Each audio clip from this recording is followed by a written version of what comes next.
विद्या भारती के इस सरस्वती शिशु मंदिर के इस पावन मंच को नमन करूंगा, क्योंकि मंच किस्मत वालों को ही मिलता है।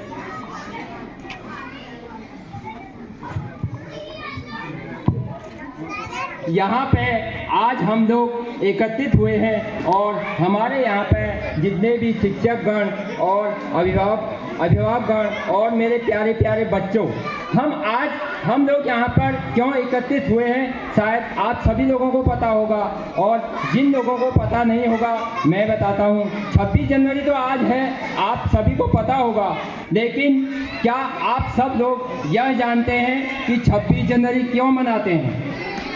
26 जनवरी 1950 को हमारा संविधान लागू हुआ था, यह सभी लोग जानते होंगे, और इसको बनने में 2 वर्ष 11 माह और 18 दिन का समय लगा। इससे पहले हम लोग स्वतंत्र तो हो गए थे, लेकिन हमारा कोई अपना गणतंत्र या प्रजातंत्र नहीं था। इसको बनने के लिए हमारा 2 वर्ष 11 माह 18 दिन का समय लगा।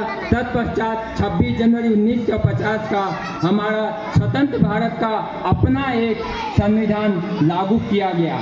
तो तब से लेकर आज तक हम हर वर्ष 26 जनवरी को मनाते हैं और 15 अगस्त को स्वतंत्रता दिवस मनाते हैं। तो दोस्तों, आज हमारा 76वां गणतंत्र दिवस है। आज हम यहाँ पर 76वां गणतंत्र दिवस मनाने के लिए एकत्रित हुए हैं।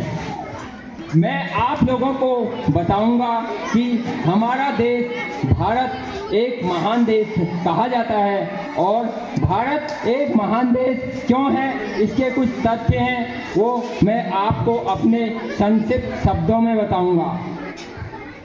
दोस्तों, भारत को यूं ही महान नहीं कहा जाता है। इसमें अनेक हमारे ऐसे पराक्रमी और क्रांतिकारियों का योगदान रहा है, जिनका जिक्र यहाँ पर इस मंच से और इतने कम टाइम में देना सुनिश्चित नहीं होगा। तो मैं आपको बताता हूँ अपने संक्षिप्त शब्दों में क्यों भारत महान क्यों कहा जाता है। हम उस देश के वासी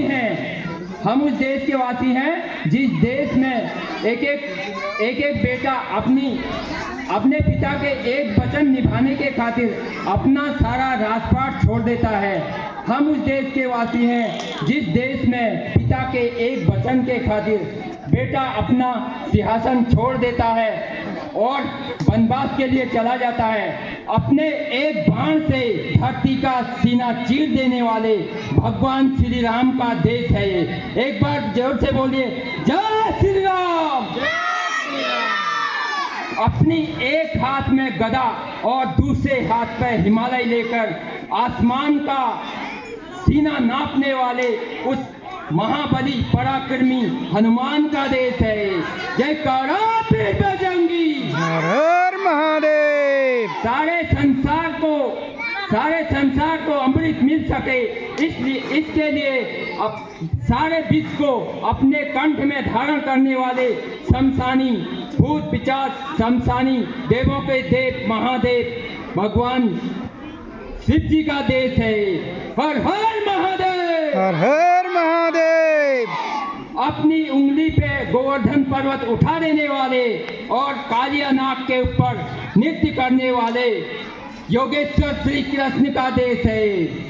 जय जय श्री कृष्ण, जय श्री कृष्ण। घास की रोटी खाकर धर्म को बचा लेने वाले महाराणा प्रताप का देश है। अपने 6 माह के बेटे को अपनी कमर में बांधकर अपनी दोनों तलवारों से बुंदेले हर बोलों के मुंह हमने सुनी कहानी थी। अरे खूब लड़ी मर्दानी, वह तो झांसी वाली रानी थी। उस महान रानी लक्ष्मीबाई का देश है। किसी मुसलमान खिलजी या जाहिल की परछाई अपने ऊपर नहीं पड़ने दूंगी। इस विचार को धारण कर अपने आप को आग में आहूत करने वाली छत्राणी रानी पद्मावती का देश है ये। तो दुनिया वालों, हमारा यह संदेश है, हम मारना भी जानते हैं और हम बचाना भी जानते हैं। हमने दुश्मनों के लिए फाइटर जेट और संगीन बनाई, और जब कोरोना से पूरे विश्व की सांसें टूट रही थी तो हम भारतीयों ने वैक्सीन बनाई और उस पर क्या लिख दिया, कोई बता सकता है? और उस पर लिख दिया सर्वे संत निरामया, परमात्मा सभी की रक्षा करे।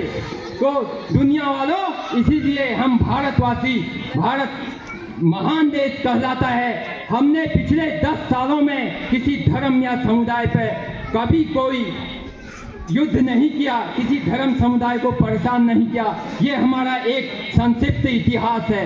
इन्हीं बातों के साथ अपनी वाणी को यहीं पर विराम दूंगा। जय हिंद, जय उत्तराखंड एंड जय कोटाबा।